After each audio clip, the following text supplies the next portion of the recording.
because he always was going to attack it when I think like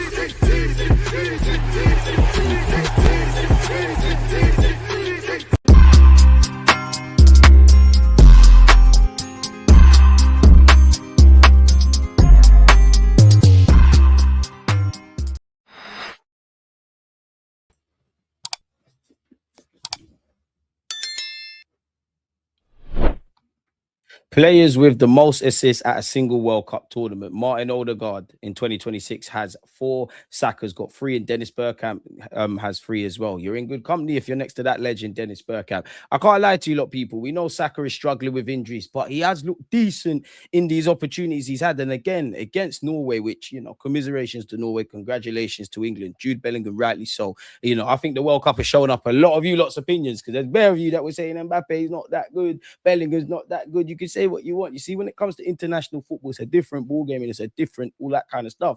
Selfishly, I don't care about Norway winning the World Cup or not. Obviously, I can respect what they're doing. Happy for Ødegaard. I know Norwegian fans don't want to hear this, but considering it's been a minute since he's been in the World Cup, did very well. Arguably could be disappointed that he didn't get through against England, competed. Selfishly, you can see what Ødegaard gives the team. You know, he drives the press, he gets on the ball, I want him to pick the locks a lot more, but I think he knits things together, if that makes sense. It's about doing that and going back to the heights. So I do think this is almost acted like a pre-season for Ødegaard. Saka looked good. Noni's had a decent World Cup, but I can't lie, Noni was meaty against Norway. Very frustrating, but yeah, man. And it completely off topic, yeah, but I can't lie, this has no relevance but relevance in terms of Arsenal, yeah. I want Max Darwin to get a lot more minutes, because I can't cap. He has to be touching the Euros, man. But away from that, let me know your thoughts. Big up Bakai. Should have had an assist as well, to be fair. But big up all the England lads. The dream is still going on. SA, show me something. Now, there's rumours again with Julian Alvarez, who scored a cracking goal in the dramatic, you know, exit of Switzerland. And again, congratulations to Argentina, who we meet in the semi-finals. We all know we're not going for Alvarez. At this moment, there's probably some hope.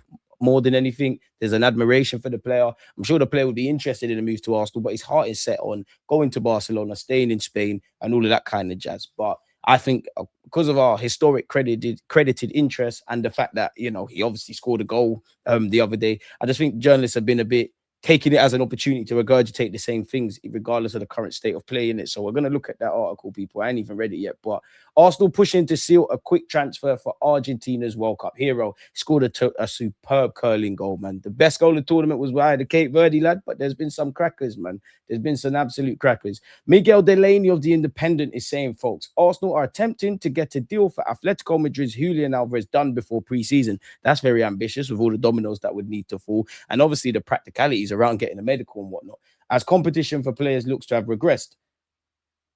So the competition for Julian Alvarez has regressed. Is that other clubs like a Paris Saint-Germain or anyone else walking away and accepting, yo, my man wants to go to Barcelona? Maybe Arsenal need to do that. Maybe we're still hanging around if allegedly Atletico Madrid are adamant he does not go to a quote-unquote rival, even though I think he goes Barca, people. I'd love the guy at the club. But that's interesting.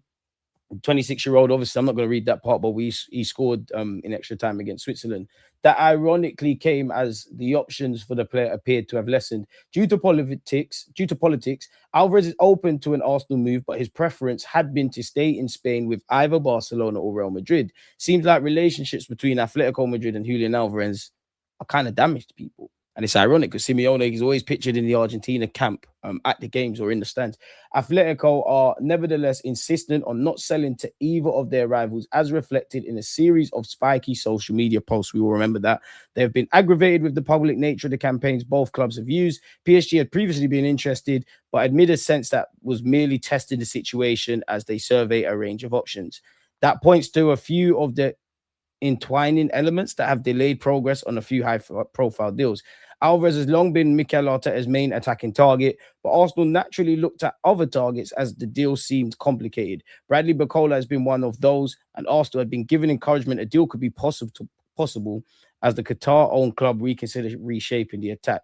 PSG want to keep the young star. So Barcola, what we know, if they do have to make a decision, they're not in a rush to sell him, and we all know it's going to take a shitload of money. To be fair, you, Morgan Rogers, Bruno Guimaraes, whatever player, there's a lot of money. And I was having this debate with my friend, it's completely irrelevant. I'd prefer Antonio Nusa to Rafa Leao. Please let me know in the comments what you lot think of that. Getting back to the whole Alvarez situation, the situation may well change again when the dust settles on a chaotic World Cup. But Arsenal are currently pushing on Alvarez. A prior issue had been they don't want to go above 90 million, whereas Atletico Madrid want north of 100 million. The deal also involves Arsenal sporting director Andrea Berta negotiating with his former club. Arsenal remain hopeful of securing Morgan Rogers too, but the World Cup has slowed what was already a protracted transfer. So what do we make of Morgan Rogers, Bukola, Alvarez, etc., folks? There could be some progression where Trossard's concerned. Apparently, according to Sky Germany's Florian Plattenberg, Besiktas have done everything possible to secure Leandro Trossard's green light. A major contract proposal is on the table, ready to be signed, and a 20 million euros agreement with Arsenal is already in place. We already knew this. What is still missing is Trossard's final decision.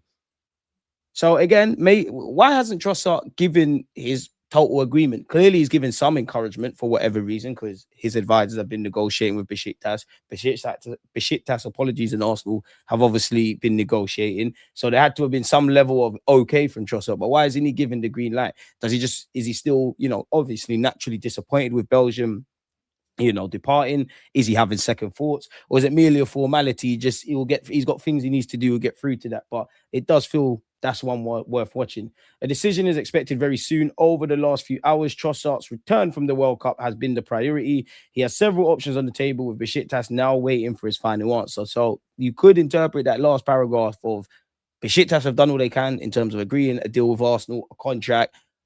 They're relying on Trossard's signature. Trossard could be up for that. There might be some other options that have been on the radar. Maybe somebody else has contacted him. I don't know, people, because for Trossard, it's weird. I could understand if you actually wanted to run down your contract at Arsenal. I could also understand why, if the club's made it clear you want to go, or this opportunity is falling on your lap, why you might want to try a new experience in Besiktas. I think Turkish tax laws are a lot better than it is in England. So get some money and get security and try a new league and, all of that kind of stuff. Or I could understand also if you're open to going to Turkey, you might, be open to Saudi, even though rumors kind of quash that. But there might be some Premier League offers on the table. Like even that, I forgot his name for the life of me, but the Switzerland lad, the black guy, seems to be quite decent. Aston Villa have hijacked that from Newcastle. It's a dark transfer window. So, yeah, man, it does feel like we're approaching the period where not just Arsenal, but a lot of clubs, the dominoes are starting to fall. Romano has spoken on Tzolis. If Leandro Trossard goes to Besiktas, Arsenal would immediately accelerate for a new winger. One of the names mentioned internally is Christos Tzolis, and Arsenal already in contact with his agent. Tzolis is keen on a move to Arsenal. There was another club trying to enter the race in recent days, trying to understand if they can advance in negotiations to sign Tzolis, but the answer from the players' camp has been, we are waiting for Arsenal. Apparently, Tzolis is giving priority to Arsenal. So the minute Trossard goes, we get him in it, if that was to be the case. So yeah, apparently, fundamentally, Arsenal are still waiting on the green light for Besiktas and actually Trossard to get a move on. Not sure on the credibility, but owing to the Bruno Gomes links that have intensified in the last few days, his reps are doing everything possible to get the deal done, which is music to my ears. Romano has also regurgitated what Miguel Delaney and everyone else has said, that Morgan Rogers remains Arsenal's top target, regardless of a move for Tzolis, people. So we're going to have to see. And yeah, once again, we remain hopeful of a deal for Morgan Rogers. Fingers, toes, and everything crossed that it can go from rumours to medicals and deals being done.